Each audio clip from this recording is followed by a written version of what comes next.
ወንድሜ ሉሊት እስከዛሬ ለኔ የከፈልከው ዋጋ ይበቃል። ከዚህ በኋላ ሸክም ልሆንብህ አልፈልግም። እንዴ ወዴት እየሄድሽ ነው? ቆይ ከማንም ልትሸሽ ትችያለሽ፣ ከኔ ትሸሻለሽ? ካንተ አይደለም የምሸሸው። ይኸውልሽ ሉሊት ላስረዳሽ። ከደግነት ከገራገርነት ከክብር ነው የሸሸሁት። ለምን? ምክንያቱም አንተ እነዚህን ሁሉ ነገር ስታደርግ ተዘጋጀሽ? አዎ ጨርሻለሁ። ግን ወዴት ልንሄድ ነው? ወደ ቤተሰቦችሽ። ምን? አዎ አሁኑኑ መሄድ አለብን። ለዚህ ነበር ከዛ ያመጣኝ? ነገ ምን እንደሚፈጠር አላውቅም። አንቺ የሆነ ቦታ ሆነሽ የሆነ ነገር ቢደርስብሽ ኃላፊነቱ መውሰድ አልፈልግም። ሉሊት እንዴትም አምጥቼሽ ሊሆን ይችላል፣ ግን በክብር ወደ ቤተሰቦችሽ መመለስ አለብኝ። አንቺ ወንድሜ ሐሳብህ እኮ ልክ ነው። ከወላጆች አጠገብ ብሆን በጣም ደስ ይለኝ ነበር። ግን አንተ የዘነጋህ ወይም ደግሞ ግድ ያልሰጠ ነገር አለ። ምን? እዛ ወላጆቼ ብቻ ሳይሆኑ አቶ መሰለም አለ። እሱ ግድ የለኝም። አሁን የኔ ስራ ከኔ ላይ ኃላፊነቱን ማውረድ ብቻ ነው። ዴቭ አስበሽዋል? ግን ምኑን? እንደዚህ አይነት ድንጋይ ልብ ቢኖረኝ። እና እውነትህን አይደለም? ውሸቴንም አይደለም። ወደ ቤተሰቦችሽ እንሄዳለን፣ ግን ደግሞ አብረን ነው የምንመለሰው። እኔ ማስደንገጡን ፈልገው ነው? ስትደነግጭ እኮ ምን አይነት ፊት እንደምታሳየኝ ማየት ፈልጌ ነው። ሚሽን ባለቤቴ ወደ ወላጆቿ ይዟት እየመጣ ነው።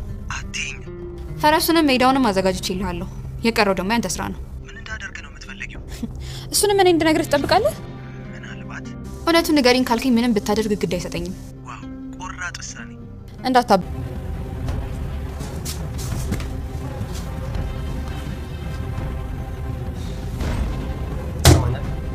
ሚስቴ ልገድል ልጄ ልታጨናግፍ ነበር አይደል? ሚስቴ ያልከው ምን ነው? ባሏ አንዱ እንኳን ታምንም? እሷ ሚስቴ ነች። አቤት ሮዛ የኔ ሚስት ነች።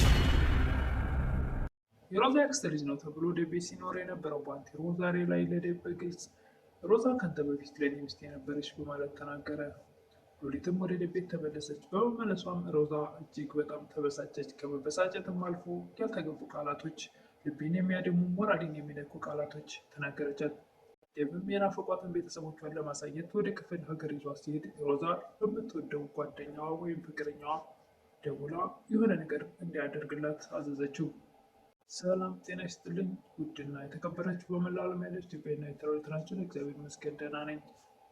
ባሏ ሙሽራ ይዞባት የመጣው ሚስት ወይም ደግሞ ትንሿ ሙሽራ ክፍል 31ን አብረን እናያለን። የባለፈው ክፍል ዴቭ ሉሊትን ፍለጋ ወጥቶ ነበርና ከየትም ብዬ እሷን ማግኘት አለብኝ በማለት ወስኖ ቆርጦ ወጥቶ ነበርና እሱም የሆነ መንገድ ላይ አግኝቷት ወንድሜ በማለት እያለች ነበር ቪዲዮ ያለቀው።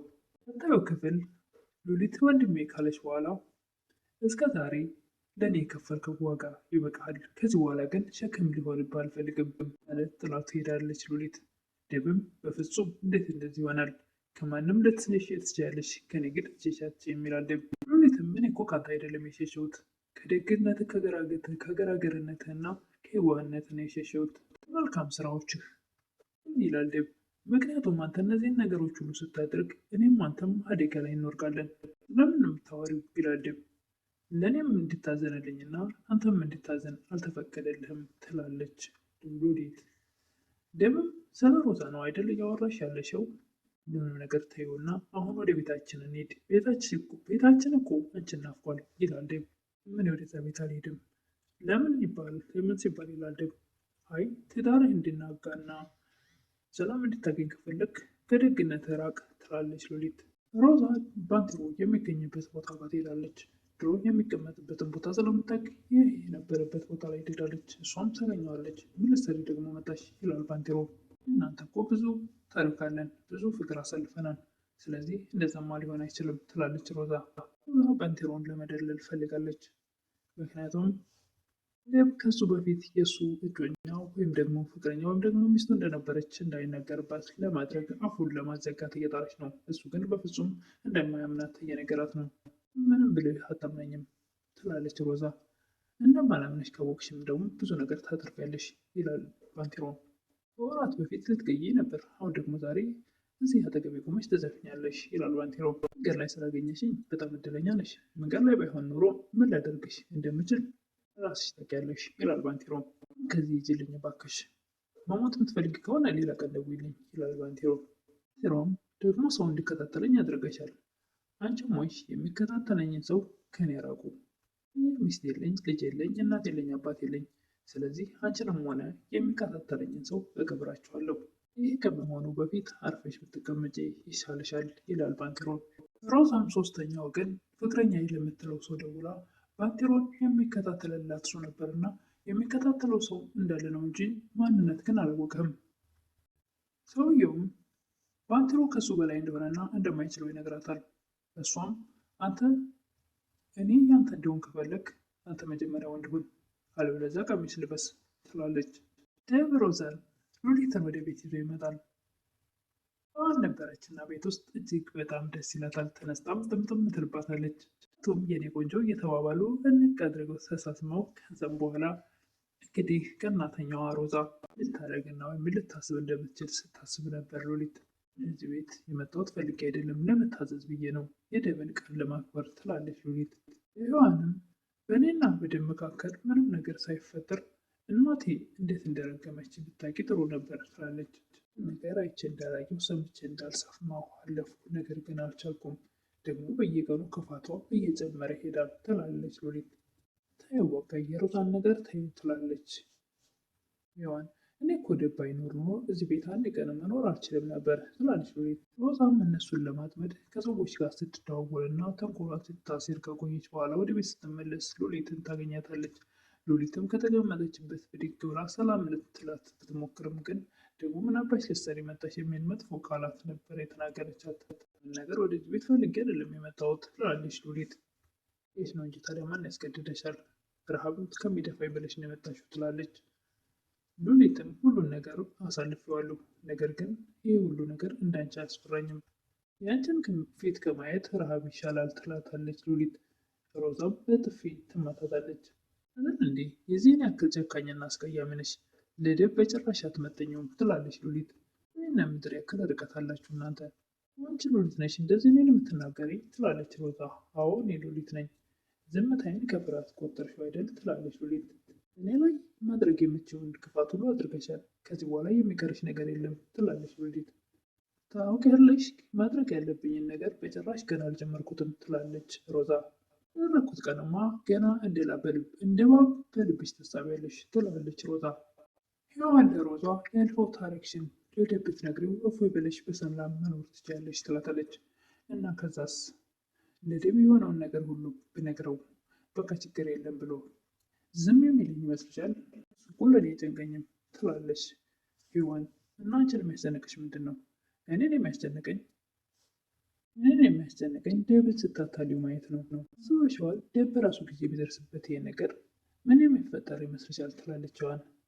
ከእኔም ሆነ ከሌላ ሰው ቢሰማ እኔንና ያልተፈጠረ ልጅን ከቤት አውጥቶ መጣል ነው። በኋላ የሱን ዲቃላ ተሸክሜ እዞራለሁ ማለት ነው። እንዲሆን የሚፈቅድ ይመስልሻል?